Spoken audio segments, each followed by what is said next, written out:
Estuve ahí en la mina desde antes que se supiera que estaban con vida. Desesperación. He llorado toda la noche. Una de las historias más profundamente emotivas que me ha tocado cubrir jamás. Estamos bien en el refugio Los 33.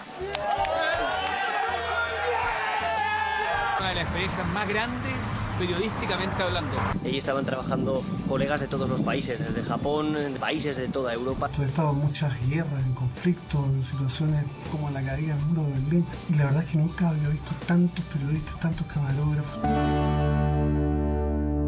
Una historia, 33 mineros atrapados a poco más de 600 metros del suelo, el equivalente a más de 2 torres costaneras, pero bajo tierra. Los familiares tenían una tremenda inquietud. Teníamos cero posibilidad de rescatar a la gente en vida. Todo hasta que ese papel nos aseguró que estaban allí. ¡Saca la wincha primero! Con cuidado, con cuidado. Gracias, huevo, gracias. Vivían y los vimos salir. Pero el tiempo siguió su curso y hace casi un mes consiguieron salón de un hotel capitalino, citaron a la prensa y presentaron libro con sus vivencias, en evento al que asistió tan solo un medio de comunicación. Porque 4 años más tarde, a muchos de esos mineros pareciera que se los hubiese tragado la tierra.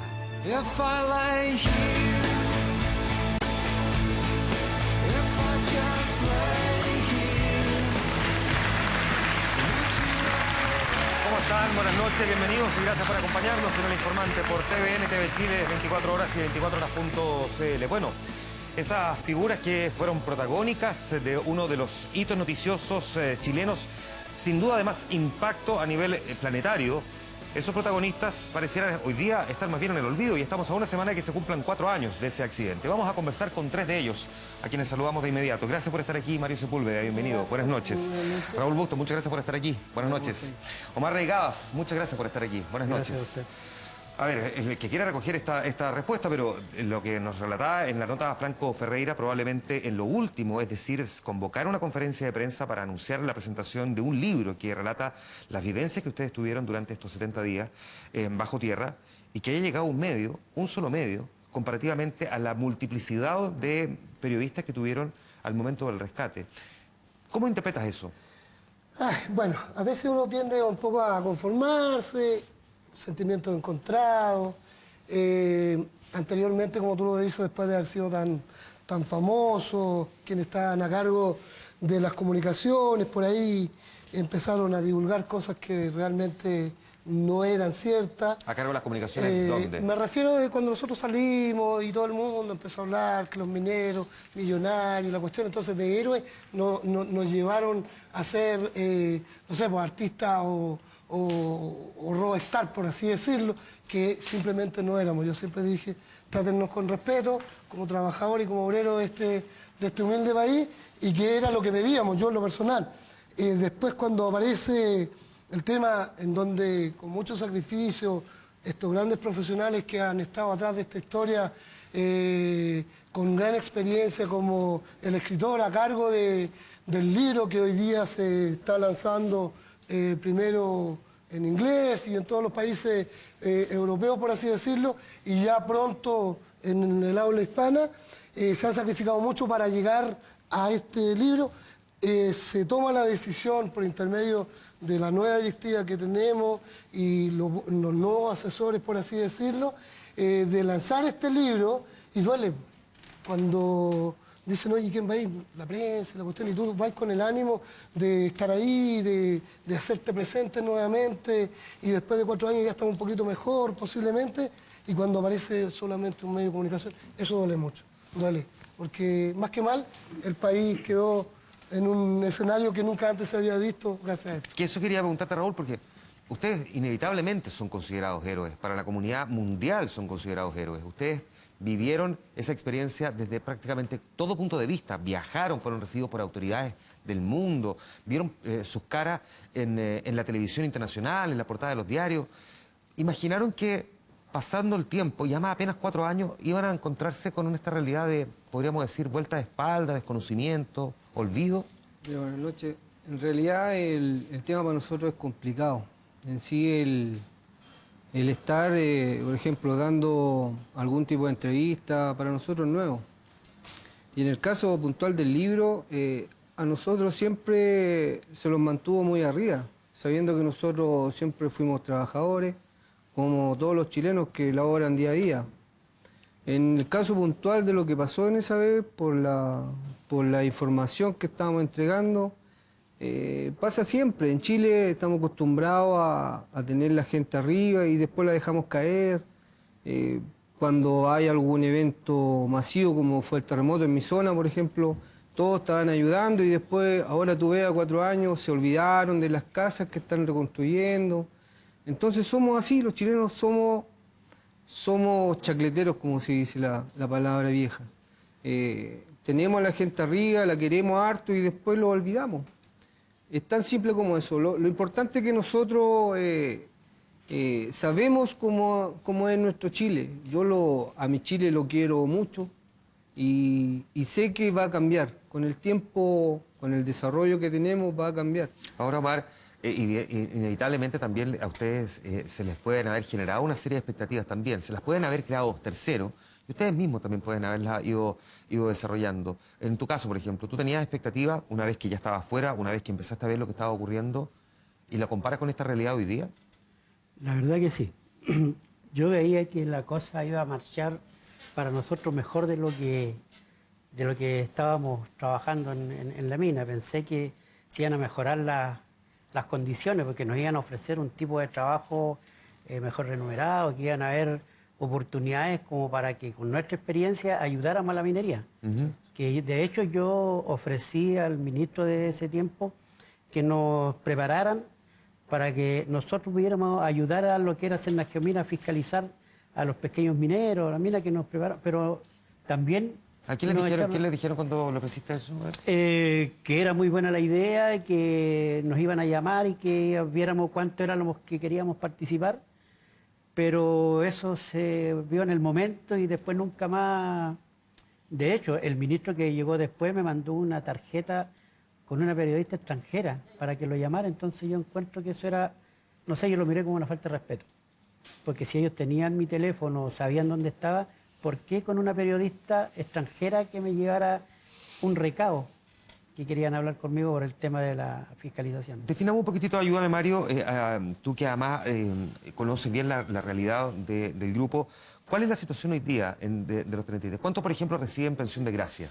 A ver, mira, creo que por ahí ya empieza a haber bastantes problemas. Nosotros siempre fuimos muy unidos adentro en el proceso del accidente y todo, y los acuerdos siempre fueron súper claros, que no íbamos a respetar, que siempre íbamos a dar prioridad a quienes estuvieran un poquito más mal que los otros y todo. Ahora, perdón, ¿siempre fueron bien unidos? No, abajo nosotros fuimos un equipo incomparable. ¿No tuvieron nunca una diferencia abajo? Siempre la hubo, porque es normal dentro de un equipo de trabajo. Y que también fuimos muy inteligentes para poder sobrellevar el tema. Perfecto. Nunca nos desgastamos, por ejemplo, cuando algún compañero se descolocaba, todos, sino que siempre uno es más amigo de otro. Así que teníamos la suerte por ahí de que un compañero conocía más al otro y por ahí lo colocaba en el lugar que corresponde. Ahí ya vamos a hablar un poquito más después de cómo se sabía allá abajo, pero claro. Volvamos a esto de lo que ocurre hoy día y qué pasa con los que reciben pensión de gracia. Entonces, nosotros como teníamos las cosas claras, siempre dijimos, chuta, después de todo esto, todo va a ser diferente, fama, lo más probable es que nosotros nos salgamos bien, que así es. Creo que el tema principal del asunto es, a nosotros nos tomaron, hicieron muy buen trabajo, que voy a estar eternamente agradecido, me va a faltar vida para agradecer a quienes trabajaron en nuestro rescate y todo eso, pero creo que también hicieron las cosas mal. Nos dejaron a la deriva. Gente que no está preparada, como decía mi compañero Raúl, si bien es cierto, nosotros siempre hemos sido trabajadores, pero no estábamos preparados para enfrentar las comunicaciones, que en el caso de muchos, uno afortunado por otro, que tiene mejor, a lo mejor, porque la vida lo conllevó a hacer otras cosas, se maneja mejor, pero otros compañeros no tenían ni idea de comunicaciones. Por lo tanto, creo que el primer paso que debió haberse hecho después de esto, habernos escondido, habernos sanado bien. Por ejemplo, yo siempre pensé que nos llevaran al hospital militar, por ejemplo, que nos resguardaran, nos sanaran, se preocuparan de ponernos profesionales a cargo del tema psicológico y psiquiátrico para que nos sanaran y nos enseñaran cómo enfrentar lo que venía. No sucedió, nos dejaron a la buena de Dios. Unos andábamos por allá, otros por acá, otros nos creíamos artistas y todos cometimos errores. Con secuelas que, perdona, siguen al día de Secuelas, hoy, ¿no? por supuesto. Mira, por ejemplo, A ver. hoy día 4 años, todavía hay muchos de nosotros que no pueden consolidar bien el sueño. Yo te digo una cosa, no hace más de 5 días que me llama Samuel Ávalo, mi gran amigo de Rancagua, 6 de la mañana, pues viejo, y ¿qué te pasa, Juan? Llevo como 3, 4 noches sin dormir. Y a mí también me ha tocado llamar a algún compañero viejito, ¿sabes? Que ¿Cuánto no estás puedo durmiendo dormir. tú en las noches? Mira, después que pasó todo este cuento, yo en ese sentido también tengo un sentimiento súper encontrado con la H. La H, compadre, del tiempo, nos metieron y la H y la parafernalia y la cuestión. Yo hoy día estoy convencido de que la H con sus profesionales lo único que hizo, el show, y lo único que querían era que nosotros dijéramos que pronto estábamos bien para poner la firma y nos dieran prontamente el acta. Hoy día yo podría decir... Te refieres a la Asociación Chilena de Seguridad, para quienes no entienden la sigla. Hoy día pueden decir, oye, puta, el minero que es mal agradecido. No, viejo, vámonos a la realidad de la vida. Porque la verdad que estoy tremendamente ya aburrido de que la gente me apunte con el dedo y diga, mira, ahí va el minero millonario, ahí va el minero que el Estado le dio todo, ahí va el minero que lo atendieron de salud, cuando eso es totalmente falso. Déjame preguntarte a ti, Raúl, también, porque tú viviste, además, con un periodo de tiempo muy corto, muy breve, entre uno y otro, 2 episodios muy traumáticos, en Talcahuano, el terremoto y el tsunami, fundamentalmente, y luego esta tragedia. Entonces, cuando hablamos de secuelas psicológicas, que por lo demás es una cuestión bastante comprensible, si tú las has experimentado o si sabes de otros compañeros que las tengan también, y que hoy día estén reclamando atención que pareciera no estar disponible, o por lo menos que no se haya entregado fácilmente por parte del Estado. El tema es puntual. ¿Por qué? Porque hay gente que como no está acostumbrada al medio, entonces lo bombardearon mucho con todo tipo de entrevistas, preguntas. Entonces el mundo que tenían ellos se produjo muy grande. De la noche a la mañana tenían una expectativa muy grande, entonces lo sacaron del prototipo de vida que tenían ellos. Entonces, yo en ese aspecto fui más cauto. A mí me invitaban de programa y yo no me sentía preparado y no iba, así de simple. O programas de farándula que querían hacerme pelear con algún compañero en específico, por ejemplo con Mario. Yo no iba porque no me sentía dispuesto a andar peleando con un compañero que pasé 70 días. El tema psicológico, para retomar el tema, va de la mano. O sea, si tú, por ejemplo, a una persona que no está acostumbrado, que tiene poca adicción, que la educación se la dio a través del trabajo, tú lo bombardeas con preguntas y tu compañero no sabe qué hacer. Entonces, se aprovecharon de eso.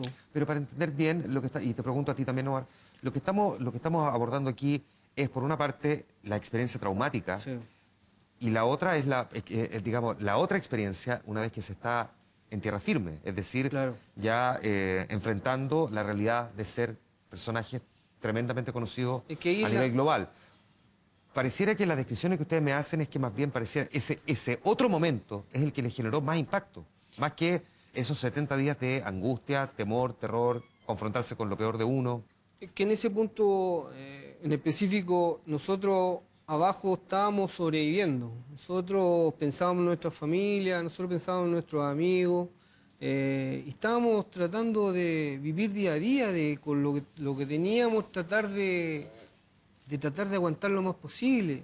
Lo logramos gracias a que somos un grupo muy organizado, y aparte de Dios que nos prestó una mano tremenda. Y por ese tema en específico nosotros estamos como estamos ahora.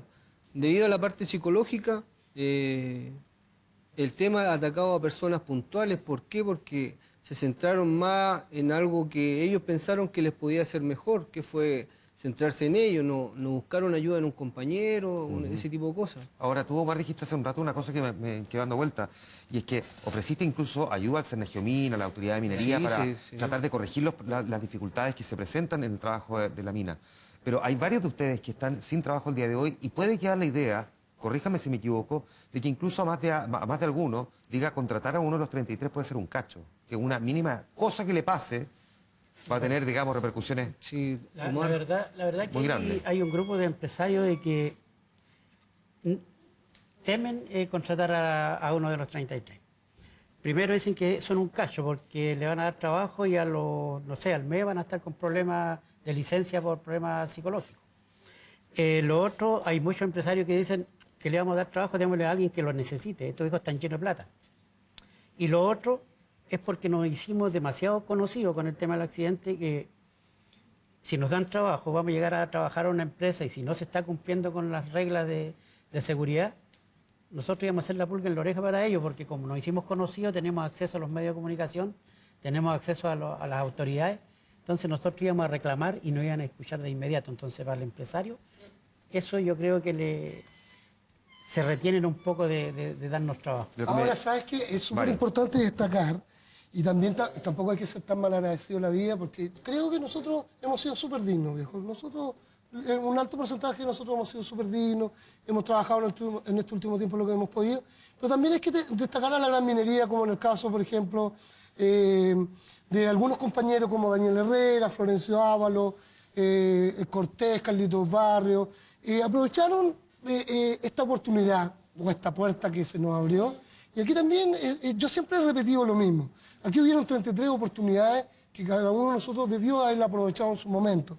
Algunos la aprovecharon de una manera, otros de otra manera, y en el caso de los compañeros que te menciono, tuvieron la suerte, porque estaban más firmes, mejor psicológicamente, ellos fueron a hacer las pruebas correspondientes, porque debe ser así, y están trabajando en la gran minería hoy día. Que ahí hay un punto también, en la gran ellos minería. son más jóvenes. El caso nuestro, yo ya tengo 60 años. Con 60 años ya, para mí es muy difícil entrar a una empresa. Salvo que sea una empresa contratista como lo era San Esteban, que uno llegaba... Por eso fue la pregunta, ¿cuántos reciben pensión de gracia hoy día? Hoy día yo, pensión de gracia ninguna, pero... ¿Pero son cuántos en total? ¿8? Compañeros no, somos Omar, 13. 13. Somos 13. ¿Y cuántos están trabajando? Yo creo que están trabajando como 8. Así parece como 8. Nosotros yo creo que hoy Los que día están trabajando en una empresa. Formalmente, no creo que hayamos más de 2, formalmente, con los contratos correspondientes y todo. Claro. Y los demás nos estamos dando vueltas, que por eso digo yo también soy... ¿Tú no estás trabajando? No, yo no, hago trabajo. Mira, yo estoy particular. haciendo un reemplazo en Celulosa Arauco y estoy prestando servicio a los niños de turno allá, o sea, a los mecánicos de turno, ellos salen con vacaciones y yo estoy ayudándole, cooperándole, prestándole servicio. Ahora, aparece la idea de una película que ha sido bien publicitada, aparece también la historia del libro y probablemente varios de ustedes, si es que no todos de ustedes, pueden pensar también que se puede, si es que no vivir, recibir suculentos, digamos, dividendos de historias plasmadas en el cine y en la literatura también. Pero la realidad parece que no va tanto por ahí. Claro, mira, nosotros también, por como te decía anteriormente, hemos sido afortunados porque hemos llamado la atención de grandes productoras para hacer la película y el libro con un gran escritor que en este caso ya está en Estados Unidos y otros países del habla inglés, por así decirlo, ya está dando el cuento. El tema está en que es como nuestra pequeña cuentecita de ahorro, pero hay que también dejar claro que eso también es a largo plazo, porque ahí viene un proceso de juntar y repartir y todo ese cuento. Ahora, yo siempre he dicho una cosa, cualquier suma dividida en 33 no es tanto, o sea, y en ese sentido también hemos aterrizado. Yo creo que cuando nosotros empezamos a escuchar sobre películas, sobre libros y todo, y nos pasamos, vamos a ser millonarios, y hoy día creo que ya mirando el tema desde otro punto de vista y un poquito más aterrizado, son un poquito más realistas. Es un negocio que viene en proceso, esperamos que tengamos buenos dividendos. Perdona que te interrumpa ahí, porque voy a preguntar acá también, porque es muy probable que mucha gente, no poca gente, realmente piense que ustedes efectivamente, después de haber salido de la mina, con todo lo que hicieron, los viajes, incluso nos vieron hace poco en un tremendo comercial de televisión, a la gran mayoría, si es que no todo, faltaba uno, ¿no? Si es que no me equivoco, debe decir, tienen mucha plata, entonces deben estar pensando que se quejan de lleno. Claro. ¿Qué se responde frente a eso? El tema es puntual, o sea, por ejemplo, para el comercial, la suma de dinero que te puede ganar una persona individual, tenés que distribuirla en 33 compañeros. Entonces el asunto cambia, ¿no es? ¿Cuánto ganó cada uno? $1,5 millones. $1,5 millones. Mira, por ejemplo, lo bueno que tenemos nosotros, y aquí esto hay que dejarlo claro, y lo que dice Raúl, aquí perfectamente, y siendo súper honesto, me pude haber arreglado solo. Sí. Pero son 33 compañeros, y aquí fuimos todos invitados. Y esta suma se dividió en lo que correspondía. Y eso nos hace ver también súper apetecidos por el mundo exterior, porque hemos sido, afortunadamente en este último tiempo, me decía Omar, estamos invitados a un docu-reality por ahí, y pueden salir algunos par de proyectos, porque el grupo, cuando se une, creo que somos ejemplos de vida, de unión, de cosas importantes. En ese punto yo concuerdo con Mario. Y una vez le dije a Mario, en sí uno individualmente es un sobreviviente más, pero el grupo es el fuerte. Son los 33 los que marcan la diferencia y tú tuviste el comercial, estábamos los 32, faltó uno, pero en sí el comercial se hizo más potente por eso. O sea, habiendo 33 mineros, se potencia más de todas maneras que habiendo una persona. Es menos la plata, pero vale la pena, viejo. Sí, ya, pero puede quedar también la idea, Omar, que por otra parte la gente también legítimamente diga, a ver, cómo capitalizaron, cómo administraron luego lo que ocurrió una vez que salieron de la mina, ya es responsabilidad más bien propia, cada uno, claro, de cada uno, y que podría sonar injusto que se esté responsabilizando a la propia autoridad y que más bien digan, perdón, pero la autoridad gastó mucha plata, hizo mucho esfuerzo y arriesgó incluso, pueden decir, capital político de la autoridad que tomó la decisión en su momento. Yo nunca he culpado o le he pedido al Estado, nunca lo he hecho. Porque yo digo, yo siempre he sido un trabajador y voy a morir trabajando. Lo que necesito es trabajo. Mientras yo tenga trabajo no tengo por qué pedirle al Estado, o sea, no ha sido nunca mi intención tampoco darle la responsabilidad de que si a mí me falta es culpa del Estado. Ahora, no, todos no piensan lo mismo, hay quienes consideran que legítimamente el Estado sí tiene una responsabilidad en haberlos acompañado posterior a este proceso. En un caso puntual, nosotros cuando salimos tuvimos una reunión en este caso que era el ministro, que no vale la pena mencionarlo, pero yo a ese ministro le dije, lo único que quiero es que me pensione a los viejos. Y a los demás, los que queremos trabajar, conseguirle un trabajo estable y sin que tengamos que estar en faena tras faena y hacer las cosas bien. Simplemente eso. Un trabajo como cualquier ser humano. Y no se cumplió. ¿Te das cuenta? Se aprovechó el tema de nosotros de una manera muy grande. Chile en todo el mundo ha sido reconocido por nosotros. Y no es que yo lo diga, pero en todos lados chilenos van y le dicen, oye, usted, chilenos, los mineros. Al tiro es lo primero que se nombra. Y no es por llamar la atención en eso, pero... Para entender bien, Mario, ¿qué es lo que le ofrecieron que no les cumplieron? A ver, creo que hay que ser súper honesto. Primero, el tema de salud. Que no tan solo fuimos, tampoco, hay que ser también honestos con los otros. Si los afectados no solamente fuimos los 33, fueron nuestras familias. Viejo, a veces me dan ganas, compadre, de ponerme chileno y hablar en la jerga nuestra, compadre, dejarla cagar tiro. Pero hay que ser súper cautelosos en este tema. Mira, a nosotros el show y la propaganda y la cuestión que vamos a tener a las familias, quedó la escoba en las familias, viejo. Unos cabros chicos, compadre, estuvimos a punto y por eso, cuando yo también hago otra mención, a algunos les cae mal. Si no hubiera sido por Leonardo Farca, que se puso con 8.250.000 pesos para cada uno, un alto porcentaje de nosotros hubiéramos perdido los dividendos de las casas que teníamos. La Universidad de la Cabra Chica la tuvimos que tirar para atrás porque no había, mientras yo estaba en el hoyo, tampoco hubo una persona inteligente decir, puta, mientras estos hueones están muriéndose allá adentro, parémosle y congelémosle todas las deudas hasta que después estos locos los saquemos, los sanemos un poco y nos sentemos a la mesa para ver cómo arreglamos el tema. Ya, pero las cuentas siguieron eso es lo que uno hubiese esperado, pero mi pregunta más bien apunta a qué les prometieron que no les cumplieron. La promesa, salud. A mí, básicamente, lo que más me interesa es la salud. Porque fíjate lo siguiente, que yo teniendo vida y salud, viejo, no necesito pedirle una limosna a nadie porque me la gano cada día. ¿Tú dices salud psicológica? Psicológica y psiquiátrica. ¿Qué otra cosa les prometieron que no les cumplieron, Omar? Bueno, a mí lo que me prometieron fue justamente el tratamiento psicológico, que lo prometió el ministro, fue allá mismo a Copiapó, porque la ARS ya me había sacado del control médico, y cuando fue el ministro se comprometió de que íbamos a volver a tener nuevamente las sesiones con el psicólogo, psiquiatra. Lo que sí se hizo, un par de meses de Copiapó nos traían en bus aquí a Santiago y nos mandaban de vuelta en el bus de nuevo, llegábamos peor de lo que estábamos. Pero no se cumplió cuando dijeron que iba a ser en grupo, que se iba a hacer con la familia. Si la familia también sufrió, yo creo que la familia está mucho más enferma que nosotros. la familia sufrió mucho más que nosotros. ¿Y alguna otra cosa que hayan prometido, Raúl?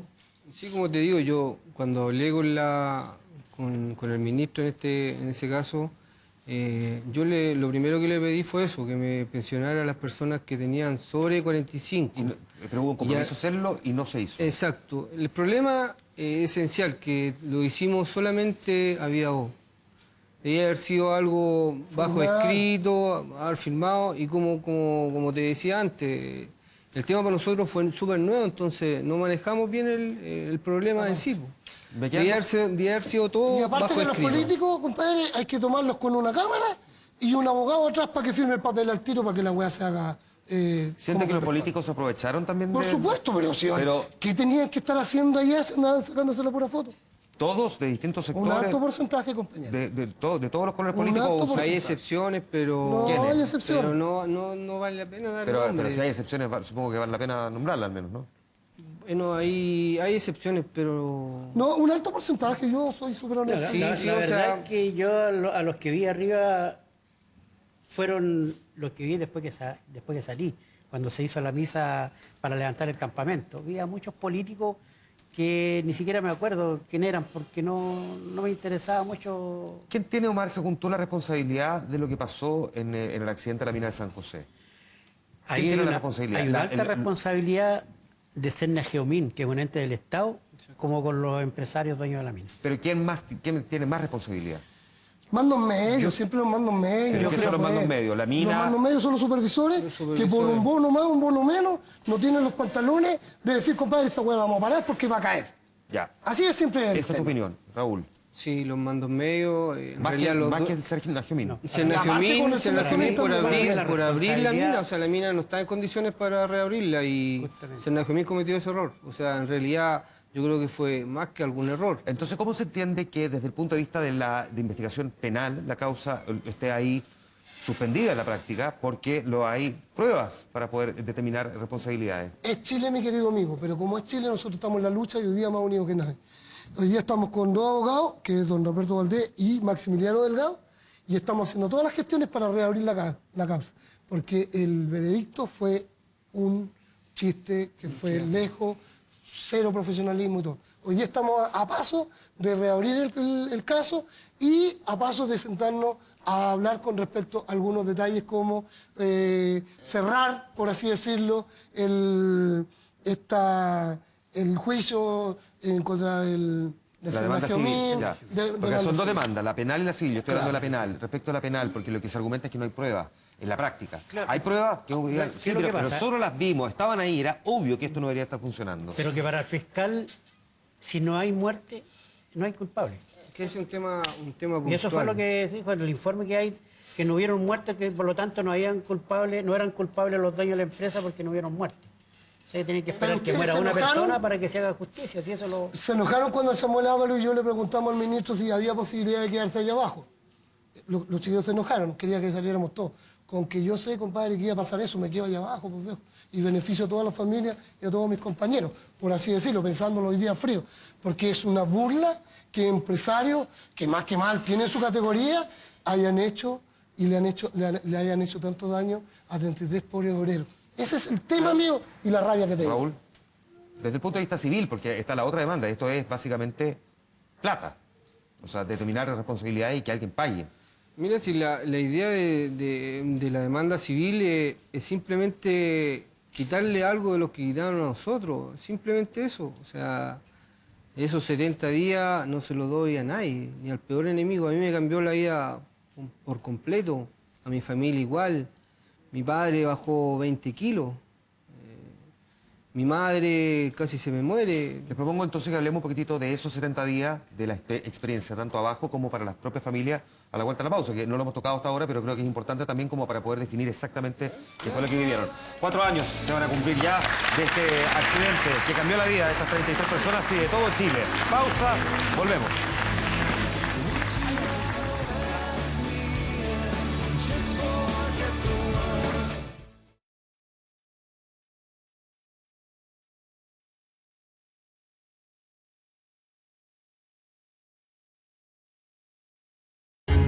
Estás viendo El Informante.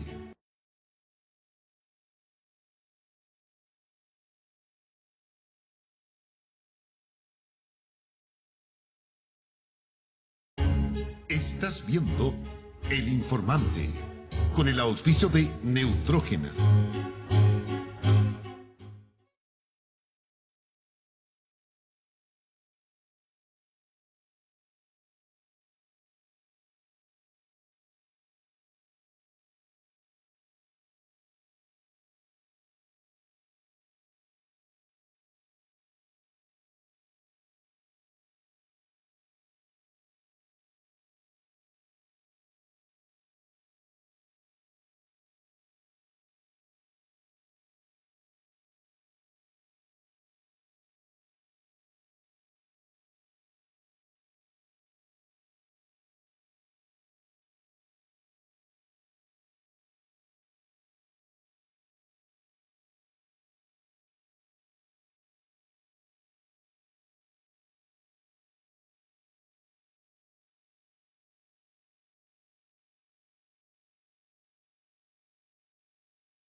If I lay here,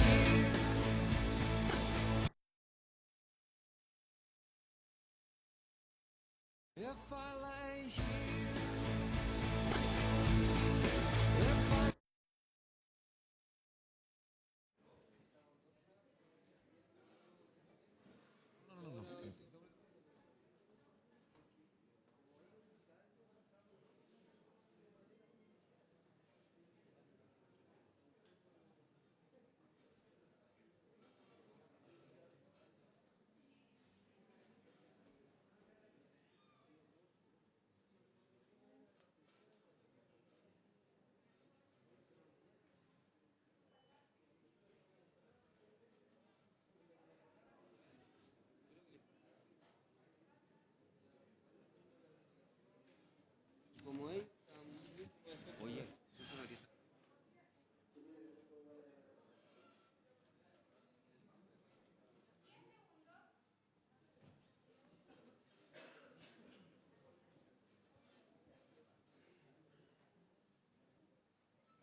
Aquí estamos de vuelta en El Informante por Televisión Nacional de Chile. Estamos conversando con algunos de los mineros a casi 4 años ya del accidente de la mina San José. Y estábamos, entre otras cosas, comentando el lanzamiento, la pronta publicación de un libro y han citado varias veces lo que ocurrió durante estos 70 días y voy a aprovechar de preguntarle algunas de esas cosas que además entiendo vienen también registradas en este libro. Una de ellas, por ejemplo, es que había uno de los 33 que en algún momento se arrancaba con la comida o se... Ah, ¿cómo supiste eso? Ah, se reportea. Y no voy a preguntar quién, pero por lo menos cómo se enfrenta a una situación como esa cuando se supone que lo que menos había ahí era precisamente eso, comida. Claro. Nosotros creo que... ahí entramos. No vamos a contar muchos detalles, vamos a ser súper claros porque de lo contrario no van a ver la película y la película viene buena, así que si le contamos todo no van a ver la película. No, lo más importante de todo lo que pasó ahí abajo que siempre he dicho, a mí me gusta el fútbol y creo que el Barcelona Ya. quedó poco, chiquitito al lado del equipo que nosotros tuvimos allá abajo.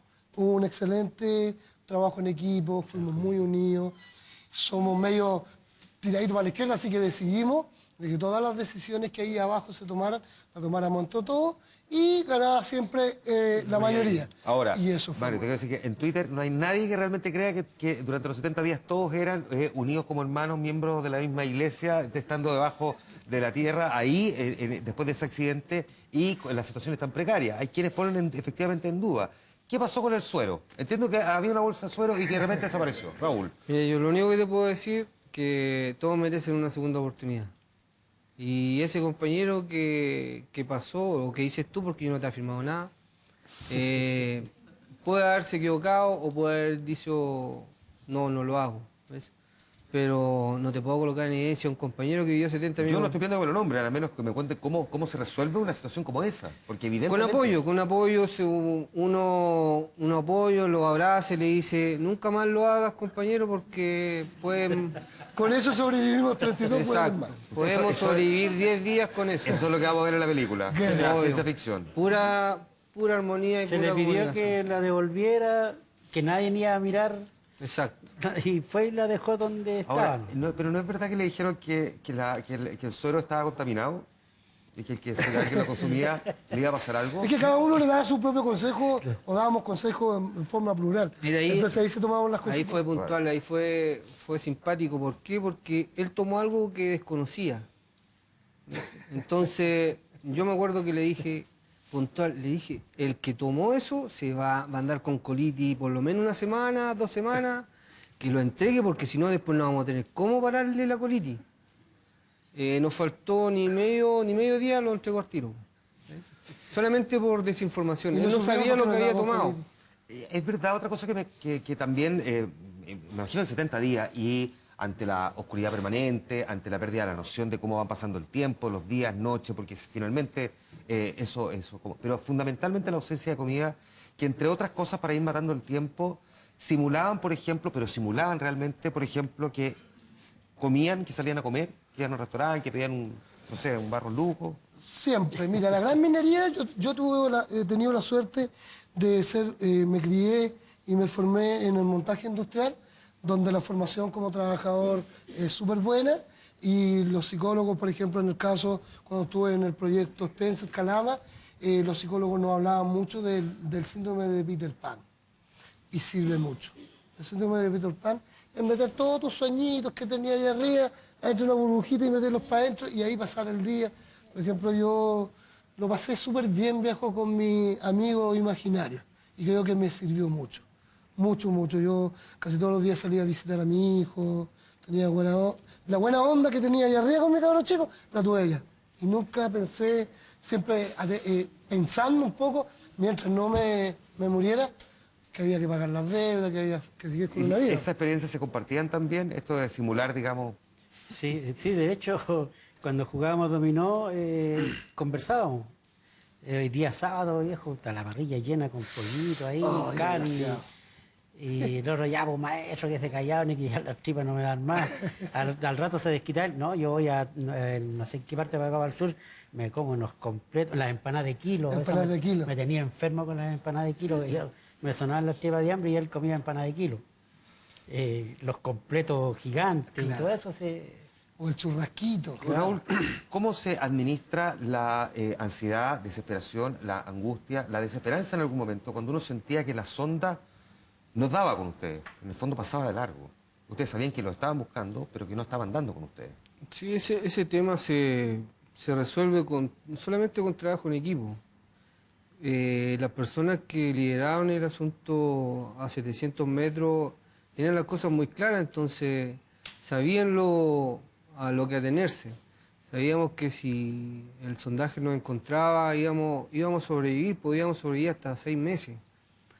El tema era que no lo encontraba el sondaje, pero igual teníamos que estar fuertes, teníamos que mantenerlo y seguir manteniéndolo, seguir dando fuerza, seguir dando apoyo. A ti, por ejemplo, en algún momento en que tú sintieras que esa fuerza la perdías, pero la perdías de verdad.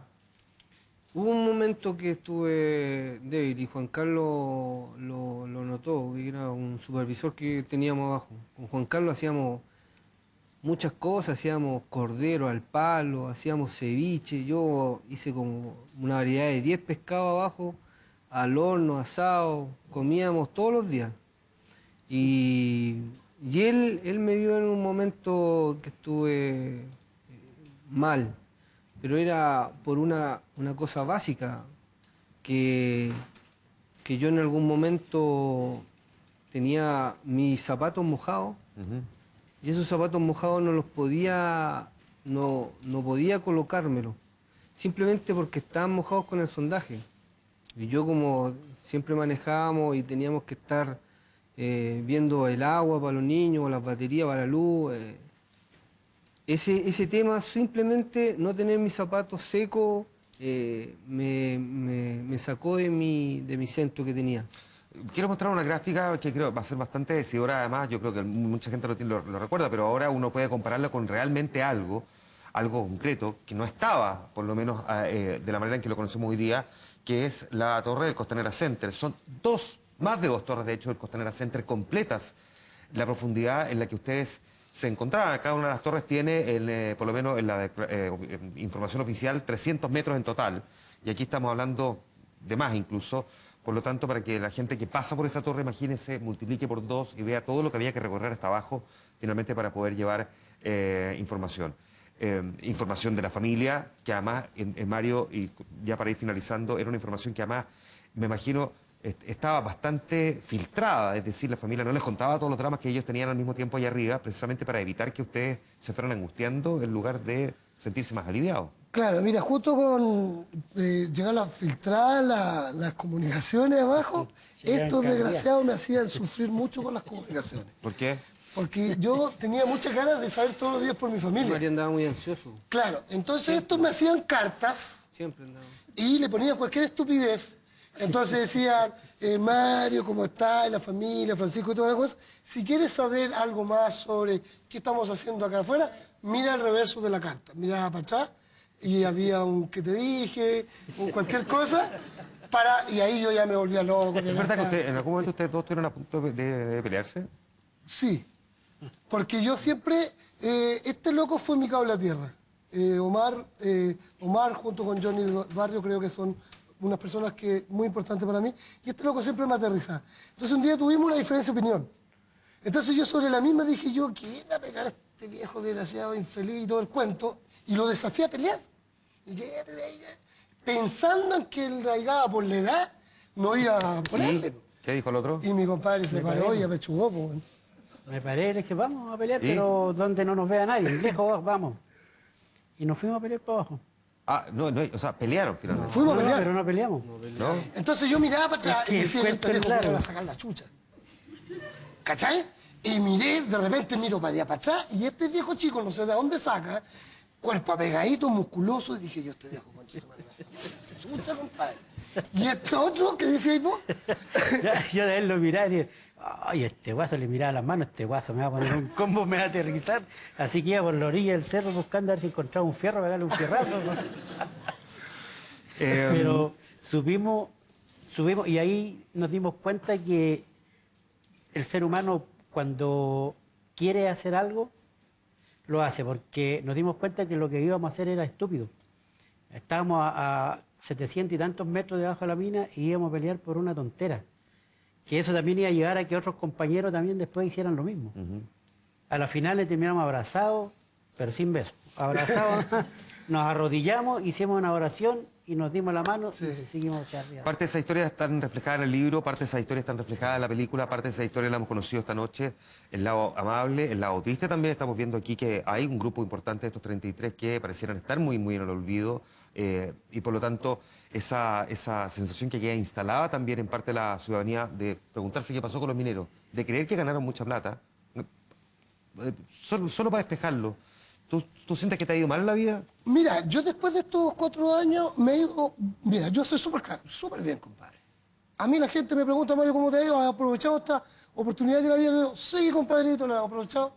Pero para eso significa que he tenido que asesorarme, tuve que hacer 6 meses de oratoria con don Alejandro Pino, tuve que tomar profesionales para que me ayudaran y me asesoraran, tuve que hacer, mejorar el vocabulario, porque tú entenderás que uno no es nada muy encachadito y cuadradito para hablar, mejorar vocabulario para pararme frente a diferentes públicos, y lo he hecho bien, pero creo que con eso y todo, el problema es que la gente piensa que 5 millones, 10 millones, que alguien te dio alguna cosa, es ser millonario. No, viejo. Son 4 etapas, esta es mi cuarta etapa. Primero, salir, darle gracias a Dios, primero por cualquier cosa, pagar las deudas. Segundo, que es súper importante, tratar de hacer y formar algo. Y estar atento a los buitres que llegan, porque llegaron buitres para que te cuento. Y saber cómo seleccionar y ir haciendo filtros. Tercero, hacer una empresa. Y esta es mi cuarta etapa, que estoy tratando de dejar a esta empresa que estoy haciendo de charlas motivacionales y todo mi cuento, más construcciones, en un gran escenario para que el próximo año me vaya bien. Distintas realidades, distinta la tuya, buscando pega, trabajando, haciendo reemplazo, la de cada uno de los 33 también. Gracias por haber estado esta noche conversando con nosotros aquí en El Informante. Gracias, Raúl, gracias, Omar. Muchas gracias, Mario, por haber estado aquí. Buenas noches. Gracias. Nosotros continuamos aquí en el programa. Voy a cambiar aquí hasta este lugar, que además ha escuchado atentamente esta conversación. El secretario general de la OEA, de la Organización de Estados Americanos, José Miguel Insulza. ¿Cómo le va? Bienvenido, buenas noches. Buenas noches, muchas gracias. A ver, tenemos harto tema regional, harto tema internacional también que me gustaría comentar con usted, pero... Primero, solamente un saludo de admiración a nuestros amigos acá. La verdad es que es muy impresionante, después de vivir lo que ellos vivieron, la naturalidad con que tratan los temas. O sea, yo creo que realmente se quedan cortos cuando hablan de la necesidad de una ayuda psicológica. Creo que es muy poca la gente que podría soportar una presión semejante, y es muy notable que la hayan reportado también. Así que, muy felicitaciones en primer lugar. Harta historia detrás de cada uno de ellos. Hablemos un poquitito de primero política local, si le parece, y usted, en su experiencia, ¿siente que se le ha desordenado un poco la casa al gobierno? Se lo pregunto por las disputas públicas ya a esta altura entre la democracia cristiana y el Partido Socialista. Mire, yo creo que en realidad el momento político es muy interesante, porque lo que intentó, lo que intenta y lo que creo que está consiguiendo la presidenta Bachelet es poner en marcha algunas reformas que efectivamente cambian la vida, pueden cambiar la vida de mucha gente. O sea, usted está hablando de una reforma tributaria, lo cual significa que alguna gente, felizmente no mucha en este país, va a tener que pagar una cantidad mayor de impuestos, ¿no? Y por otro lado está reorganizando la forma en que muchos más chilenos van a educar a sus hijos. Ahora, eso provoca naturalmente tensiones, discusiones, efervescencia. Y yo creo que hasta el momento, la verdad que si uno lo mira más fríamente desde fuera, no creo que sean tan inmanejables los problemas que existen. Ahora, ¿no tiene la sensación de que, como la democracia cristiana lo plantea, esté marginada, subordinada, que fue la palabra que se usó la Junta el fin de semana? En una coalición, yo creo que hay que tener mucho cuidado con todos los integrantes. Yo he escuchado algunas frases, efectivamente, que son un poco felices, como ellos eran hegemónicos antes, nosotros vamos a ser hegemónicos ahora, etcétera. Creo que ese es un error grave, y creo que hay que tener mucho... O sea, cuando uno forma una coalición, tiene que estar dispuesto a ponerse de acuerdo con los otros miembros de la coalición que no piensan igual que uno. Y eso ciertamente creo que es un reclamo válido, un reclamo justo. ¿Podría eventualmente alguien considerar entonces que lo que decía la derecha el año pasado en campaña presidencial podría no estar tan lejano a la realidad? Que no entendía cómo la democracia cristiana iba a formar parte de un pacto que es fundamentalmente de izquierda. Y es ahora donde se empiezan a reflejar esas diferencias. Yo creo, mire, la verdad es que yo viví bastante de cerca la experiencia de la concertación, que fue una concertación de partidos por el no. O sea, lo único que teníamos en común era que todos íbamos a votar que no era el plebiscito. De ahí pasar a una coalición de gobierno, la llamada coalición de partidos por la democracia, no fue una cosa que se hizo de la noche a la mañana. Hubo discrepancias, hubo propuestas distintas, etcétera. Por lo tanto, no hay que preocuparse tanto de las diferencias, sino más bien de ver si se están consiguiendo los objetivos que se buscan. Y creo que por ahí se está avanzando, ¿no? Uno de ellos es la reforma tributaria, que una reforma que finalmente terminó siendo negociada y que para varios terminó por recordar la famosa política de los consensos que se dio en una etapa importante durante los gobiernos anteriores de la concertación. Le pregunto también por qué esto ha levantado críticas de quienes dicen cómo vamos a reeditar la política de los acuerdos, la política de los consensos, si fue precisamente por culpa de esa política de los acuerdos, es que cuando no había acuerdo se postergaron muchos cambios que son los que ahora se está reclamando hacer. Bueno, digamos, cuando no había acuerdos y no había votos, era difícil hacer los cambios, efectivamente. Eso ocurrió muchas veces. O sea, nosotros tuvimos, por ejemplo... Hay un caso emblemático, eso yo lo recuerdo perfectamente porque me tocó vivirlo en primera persona, de una reforma laboral que intentamos el año 99 sacar, en víspera de la elección presidencial, y que se empató 3 veces 24 votos a 24 en el Senado, y por lo tanto quedó rechazada, porque había 24 senadores de concertación y 24 senadores de oposición, y no hubo ni uno solo que estuviera dispuesto a cambiar de actitud. Entonces, una parte de estos acuerdos se buscaban con el legítimo deseo de juntar mayoría para hacer algunos cambios. Y en el caso de esta Otros se reforma buscaban porque es bueno. Es que le pregunto porque en el caso de esta reforma los votos estaban, por eso le pregunto Bueno, por eso surgen estas críticas. Por eso decía que otros de esos acuerdos, ese consenso se buscaba porque es bueno. Yo siempre pongo el mismo ejemplo, me parece que es emblemático. Hay cosas que es bueno que duren por muchos años, y para esas cosas hay que buscar acuerdos más amplios. Por ejemplo, hay algo que, por todas las cosas dramáticas que ha vivido Chile en los últimos 40 años, algunas cosas han perdurado. Por ejemplo, la nacionalización del cobre. Nadie ha puesto en cuestión nunca la nacionalización del cobre, alcanzada el gobierno del presidente Allende, que se aprobó por unanimidad en el Congreso Nacional. Y eso no deja de ser una cosa importante, fundamental. O sea, para algunas cosas yo creo que sí es necesario buscar ir más allá. Para otras, cuando no hay los acuerdos en cosas esenciales, naturalmente para eso existen las reglas de la democracia y se vota. Pues. Ahora, están los votos, se sacan las cosas, por cierto. A usted, bien lo recordaba, le tocó negociar varios acuerdos. Sí. Y en varias oportunidades, entre otros, le tocó entenderse con una figura que era emblemática en ese momento de la derecha. Bueno, lo sigue siendo, pero de otra manera también, Pablo Longueira. ¿Quién diría usted que hoy es el equivalente a Pablo Longueira en la Alianza por Chile?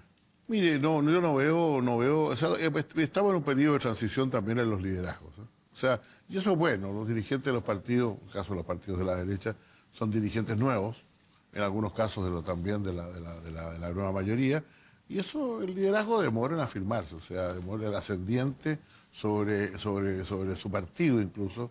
Un dirigente no lo forja de la noche a la mañana. No le asoma ninguno. Por lo tanto, no, alguno puede asomar. Pero a usted. Si usted me pregunta a mí a primera vista si me asoma alguno, no. Pero debería asomar, o sea, siempre asoman finalmente. ¿Y el nuevo Escalona de la nueva mayoría? Bueno, también, o sea, es que lo que pasa es que también ahí hay nuevos nombres, hay nuevas personalidades, hay nuevos ministros. Y yo creo que algunos lo han hecho muy bien. Y otros todavía le falta firmarse, pero eso son cosas propias de esto. ¿Alguno que le llama la atención? ¿Alguno que diga, en este si me pongo al nombre voy a pensar que estoy empezando la campaña presidencial, así que prefiero no hacerlo. No pienso que hacerlo ahora.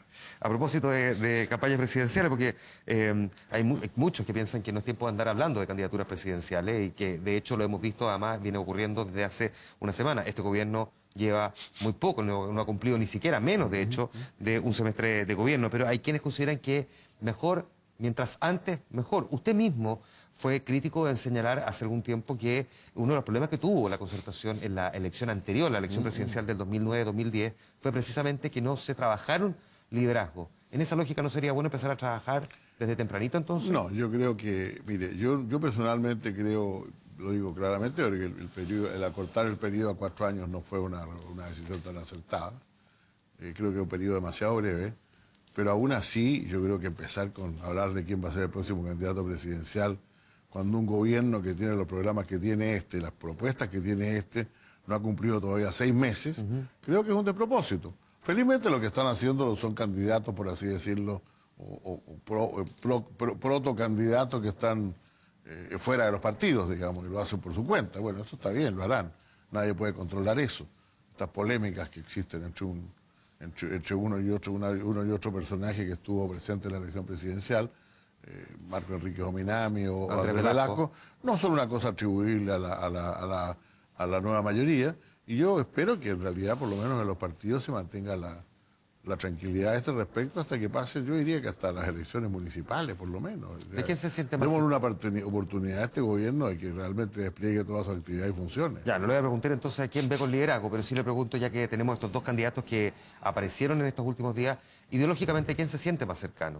No quién le simpatiza más o por quién votaría, sino que ideológicamente. No, mire, yo creo que no es solamente cuestiones de ideología, sino que también no solamente lo que piensa, sino de estilo, de las cosas que plantean, de la forma en que enfrentan la política. A mí esa política no me ha, por así decirlo, inspirado nunca. Los liderazgos individuales sin tener tras de ellos un verdadero grupo dirigente que sea capaz de acompañarlos. Ahora, Marco tiene un partido, el PRO, Andrés Velasco ha formado Sí, también su propio movimiento. si usted habla, por ejemplo, de políticas de acuerdo y todo ese tipo de cosas, naturalmente siempre sería bueno consultarlo, pero ellos no tienen un peso parlamentario, por ejemplo. Entonces es difícil decir cuáles son los núcleos dirigentes de esas dos fuerzas. ¿Y usted cuándo? ¿Candidato presidencial? Se lo pregunto porque... No, yo candidato presidencial no, pues si yo estoy diciendo que no hay candidato presidencial hoy día... ¿Alguna vez en la vida? Porque usted ya habrá escuchado mencionar más de alguna vez que lo comparan con Gabriel Valdés, que siempre se decía debe ser candidato presidencial y nunca fue candidato presidencial. Pero es una gran comparación. O sea, a mí me halaga, me hace profundamente feliz una comparación como esa. ¿Pero usted al menos cerró esa puerta o desde lo que piensa nunca es tarde? Mire, yo le voy a decir lo siguiente. Esto lo he dicho muchas veces y lo voy a volver a repetir. A ver, voy a tomar Yo salí un día 15 de agosto, que era el día de San Agustín, 28 de agosto, día de San Agustín. Yo llamé a mi padre desde el aeropuerto y le dije, nos vemos en 2 semanas más porque me estoy yendo fuera, por un asunto de Cancillería, y vamos a celebrar tu día cuando vuelva. Y no lo volví a ver hasta que una cama de hospital 8 años después. Entonces yo no creo que uno pueda hacer planes, no es bueno ni es sano tratar de predecir cómo va a ser su vida en los próximos 4 o 5 años. Yo creo que uno hace lo que tiene que hacer en cada momento y si alguna oportunidad se presenta, decida si la tomo o no. Pero yo la verdad es que usted no me pone en ningún momento en una vida política que lleva bastante tiempo y yo haya hecho muchos planes a largo plazo. No, que le pregunto más bien a corto plazo, le ofrecieron ser formalmente candidato presidencial, sí, formalmente ser candidato a senador. Llevaba 2 años menos de 2 años en una actividad a la cual me había comprometido por 5. Ahora. Y no consideré que era prudente dejarla y partir corriendo, dejando todas las cosas a medio andar. Vamos a hablar de la OEA en un segundo más, pero ya que estamos en esto también de su rol como secretario general de un organismo que es internacional, me gustaría también su mirada sobre una determinación adoptada hoy por nuestro gobierno, que fue llamar a consulta al embajador de Chile en Israel. La comunidad internacional prácticamente de forma unánime le ha pedido a Israel que detenga, que cesen los ataques sobre la Franja de Gaza, y hoy tenemos una determinación de un país que además es miembro no permanente del Consejo de Seguridad, Chile, dando un gesto, porque finalmente eso es un gesto. ¿Usted cómo lo interpreta y cuál puede ser, digamos, la consecuencia desde el punto de vista diplomático de un acto como ese? Este tema se centra mucho en el único organismo que si se pusiera de acuerdo, el único organismo que en este mundo que si se pusiera de acuerdo podría actuar supranacionalmente, que es el Consejo de Seguridad de Naciones Unidas. Chile es miembro del Consejo de Seguridad de Naciones Unidas. Algunos dicen que esto es una gran cosa, otros piensan que probablemente sería casi mejor abstenerse de estas cosas. Yo siempre he pensado que es bueno estar involucrado, pero al margen de eso somos miembros del Consejo de Seguridad de Naciones Unidas y por lo tanto crearse las mejores condiciones para tomar las decisiones propiamente dentro de ese Consejo me parece muy fundamental y para hacer algún aporte. Por lo tanto, no cuestiono la decisión de llamar al embajador. Que puede tener un impacto político fuerte, sí, puede tener un impacto político fuerte. De hecho, vimos todos a los dirigentes de ambas comunidades, unos lamentando esta decisión y otros saludándola. Es cierto, pero yo creo que lo que está tratando de hacer Chile es tener algún papel informado en una crisis que, entre paréntesis, ha sido de las más dramáticas que hemos vivido en los últimos años. Por 2 razones. A ver. Pasaron la misma semana casi 2 cosas. La caída empezó a matar gente de manera muy numerosa en el Medio Oriente y ahí gente civil, o sea, los muertos militares son muy pocos los que hay en la zona de Gaza en este momento. Una quinta parte además niños. Es decir, una parte importante son niños y mujeres, ¿cierto? Y ancianos. Y en segundo lugar, un avión que fue derribado en el medio de la Europa Central. Perdone que lo interrumpa, pero es que mucha gente se pregunta, personas a bordo. Entonces, ¿para qué tenemos organismos internacionales? Bueno, es que eso nos pone de manifiesto una cosa que yo he dicho siempre, ¿no? Que son las limitaciones del multilateralismo. Estos son organismos multilaterales. En la OEA hay una frase famosa del fundador de la OEA que dijo, la OEA va a hacer exactamente lo que sus países miembros quieren que sea. No existe una autoridad supranacional o no existe una autoridad supranacional que pueda, por así decirlo, instruir a los países para que tomen determinadas actitudes. Los que deciden son los países. Y la inercia que se produce en las Naciones Unidas se debe a la falta de acuerdo en el Consejo de Seguridad y sobre todo entre sus miembros permanentes para tomar ninguna decisión. A mí me parece... ¿Falta de acuerdo o más bien la posición de Estados Unidos? No, el caso del avión es más la posición de Rusia que la de Estdos Unidos. No, claro, pero en el caso de Gaza es la posición de Estados Unidos más que la de Rusia. Pero siempre hay uno de los 5 que puede parar toda la actividad. Y a mí me parece muy lamentable en ambos casos que los acuerdos no se hayan producido, uno, para imponer un cese al fuego en Gaza, y dos, para decir que para permitir investigar en terreno un crimen internacional tan brutal como el que se ha cometido con el avión. Tenemos otros temas también internacionales que están marcando la agenda. De hecho, hay uno que mañana va a estar muy presente a nivel latinoamericano. Hay organismos, hay fondos que están reclamando a Argentina que le pague la totalidad de lo que le debe. Argentina ya había pagado más del 93% de su deuda, sin embargo, las había renegociado, pero estos fondos, que Argentina los denomina fondos buitres, están pidiendo que se le pague todo, no de forma escalonada, no parcializada, no un porcentaje, sino que todo. La justicia norteamericana, de hecho, terminó por avalar ese reclamo. Vence el plazo a fin de mes, es decir, ahora, mañana es el último día para hacerlo. ¿Qué posición tiene la OEA frente a una situación que puede llevar a Argentina a caer en cesación de pago, en default? Bueno, la OEA en este caso ha apoyado absolutamente la posición argentina. Creo que es importante que se entienda una cosa que dijo con mucha simpleza el expresidente argentino, hoy fallecido, Néstor Kirchner, en una cumbre de las Américas allá por comienzo de los años 2000 algo, 2003 creo que fue. Yo era ministro del Interior en ese momento, así que no lo seguía de manera directa. Pero él recordó algo en esa reunión que es muy significativo para entender lo que es este lío. Él dijo, bueno, mire, cuando yo era gobernador del estado de Santa Cruz, que recibía mucho dinero por el petróleo, yo la utilidad que salía, o sea, lo que no se gastaba, lo ponía en bonos del Tesoro norteamericano. Y todos me decían, ¿y por qué en bonos del Tesoro norteamericano que pagan un 1% de interés o un 1,5% de interés? Y él les contestaba, porque son seguros, nos van a pagar de todas maneras. Bueno, había gente que compraba bonos de Argentina con 20% de interés. Pues. Y cuando uno le preguntaba, bueno, ¿y por qué lo hacen así? O sea, ¿por qué 20%? Bueno, porque son inseguros. Entonces dijo él, bueno, si eran inseguros, que iban a correr riesgos, pues corrieron riesgos. Kirchner no era presidente, para decir, Kirchner no era presidente de Argentina cuando esas deudas fueron contraídas, o sea, no estaba... a él le tocó la parte fea del asunto. Entonces, lo que ocurre es que, primero que nada, estos son bonos dentro de todos, a toda la deuda, que han ganado muchísimo dinero en pago de intereses de parte de Argentina antes del default. Cuando vino el default, o sea, cuando Argentina dijo no pago más, poniéndose en contra de todo el sistema económico internacional, el sistema financiero internacional, muchos de ellos se guardaron los bonos para esperar y otros los vendieron, y los vendieron a precio muy bajo, porque no, en el fondo valía muy poco. Los que hoy día reclaman no son los que se guardaron los bonos, renegociaron después con Argentina y obtuvieron un canje de deuda.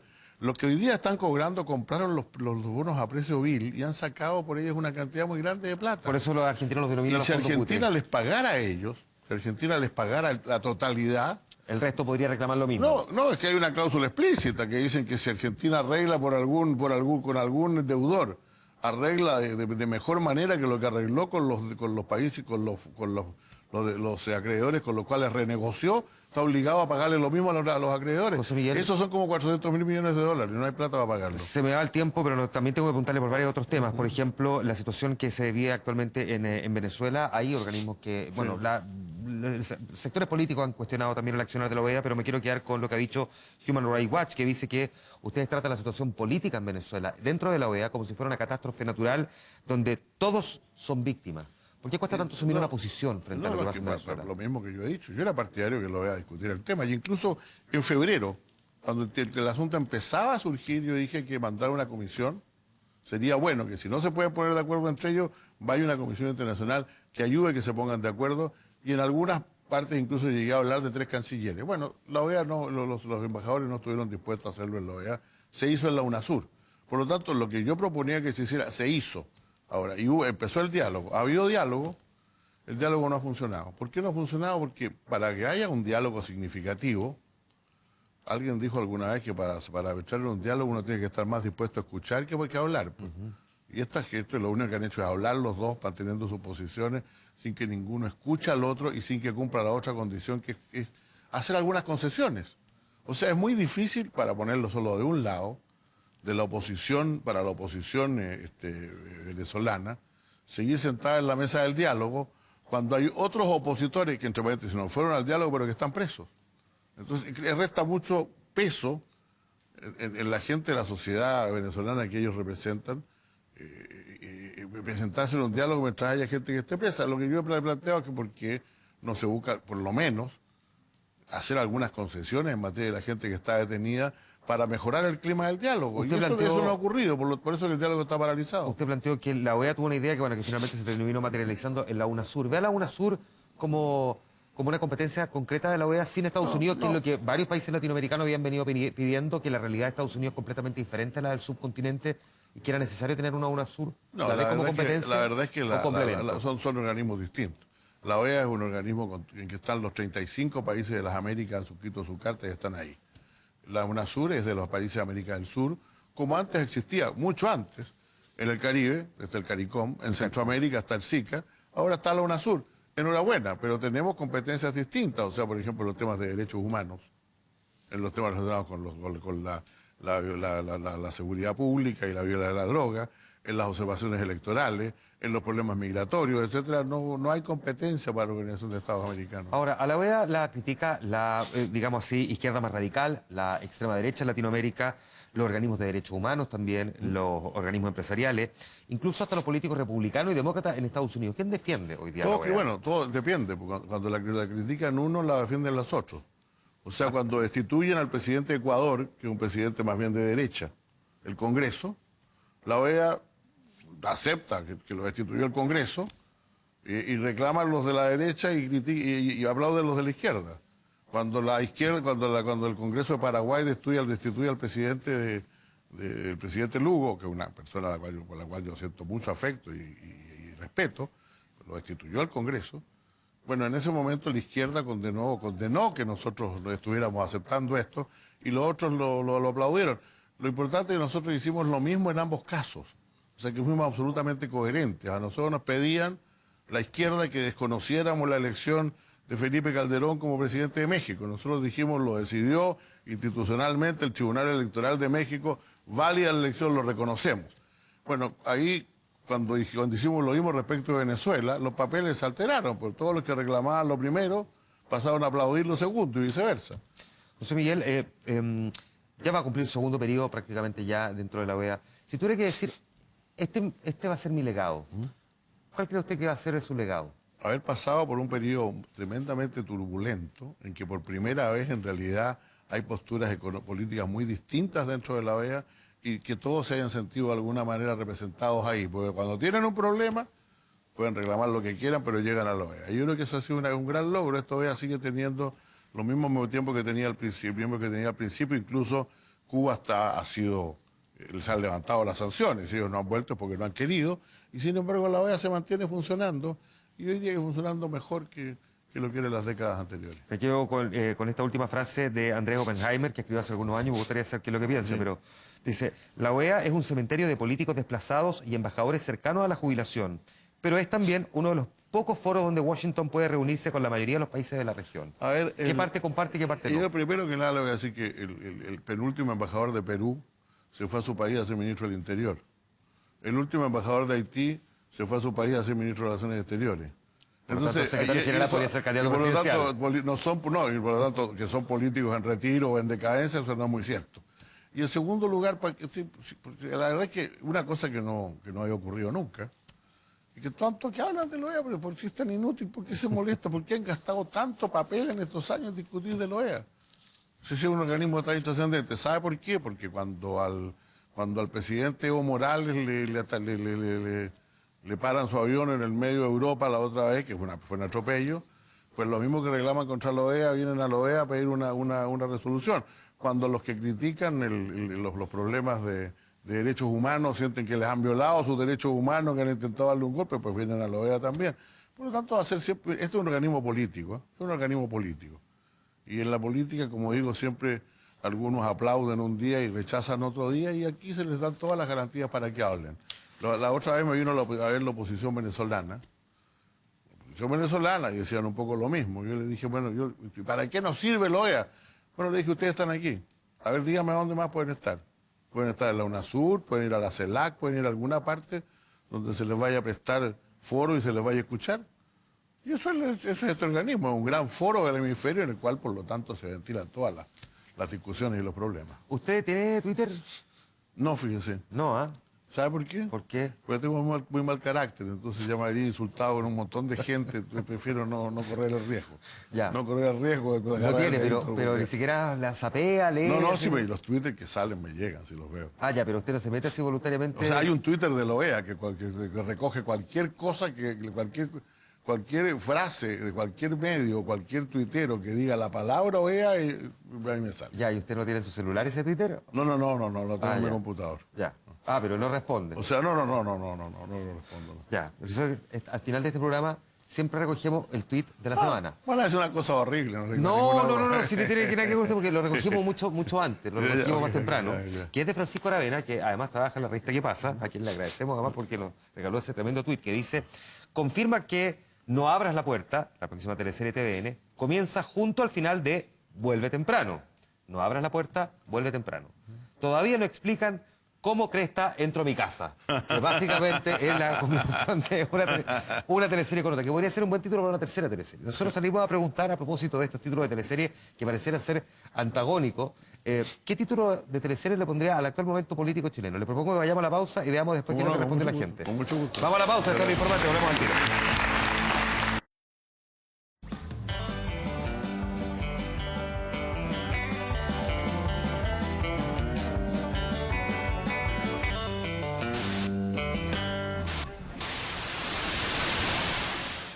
La imagen de nuestro periodista Franco Ferreira a propósito del tweet que le comentamos hace un rato de Francisco Aravena. Dice, confirman que No abras la puerta, comienza junto al final de Vuelve temprano. Todavía no explican cómo entro a la casa. A partir de ese tweet, ingenioso, creativo, fuimos a preguntarnos si tan ingenioso y creativo, veremos cómo son las respuestas. ¿Qué nombre de teleserie le pondría al actual momento político chileno? Franco Ferreira salió a la calle y esto encontró. Nos adentramos en embriagante y libidinoso mundo actoral. Casi caemos en sus redes. Tan gracioso. Uy, gracias. Qué lindo. Pero no. Me maquillé especialmente para este momento. Estoy agarrando mal. Se me está notando la abstinencia pesada. Salimos regio. ¿Cuál es tu signo? Capricornio. Ah, no. Zafamos, pues nos convoca investigación periodística, ya que a partir de los nombres de nuestras telenovelas, como repasamos junto a Van Miller, TVN no nos quiere de audiencia, nos quiere agarrar como de hijos. Vuelve temprano, no abras la puerta, falta que nos digan no te rasques la nariz, no dejes todo tirado, pone papel confort en el baño. La pregunta es, ¿qué nombre de teleserie le pondría usted al momento político de Chile?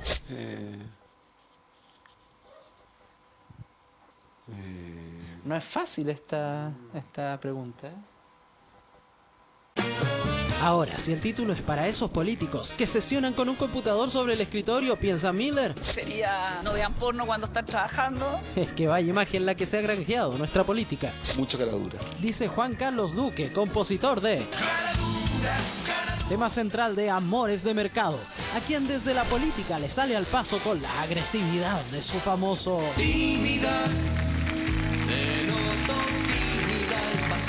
Ramón Farías, antiguo actor y hoy diputado, valga la redundancia. ¿Prefieres llamarle a lo que hacías tú teleseries, comedia? Teleserie. Lo que hace ahora es comedia. Protagonista en exitazos tipo Bellas y Audaces. Ah, gran telenovela. Tú no me vas a acusar, no le vas a decir nada a mi mamá que te dejé plantada anoche, ¿no? Un gran elenco. Era yo y gran elenco. Pero, ¿y el nombre para nuestra teleserie política? Frente a lo que se viene con la reforma tributaria, algo así como apriétate el cinturón, que se viene en tiempos difíciles. La gran mentira hizo algún momento TVN. Bueno, yo te diría que eso fue el gobierno pasado. Sea como sea, la telenovela nunca llegará lejos si no se escoge para el protagónico al actor indicado. ¿Qué personaje te gustaría interpretar? Me encantaría ser una ultraderechista conservadora, momia. La fiera. ¿Qué sería la fiera acá? Todos los que muerden. La fiera, matáis, pues, obviamente. Algunos protagonistas de teleseries a propósito de los nombres de teleseries que dan para todos. Muchas gracias por habernos acompañado. José Miguel Insulza, secretario general de la OEA. Muchas gracias por estar aquí. Gracias. Viaje directo de Washington a Santiago y ahora se nos va recorriendo ahí. Sí, hay algunas cosas que hacer por el camino. Sí, muchas gracias. Gracias por acompañarnos. El domingo vemos parte de las conversaciones en El Informante. Nos volvemos a juntar el próximo martes. Que estén muy bien. Gracias.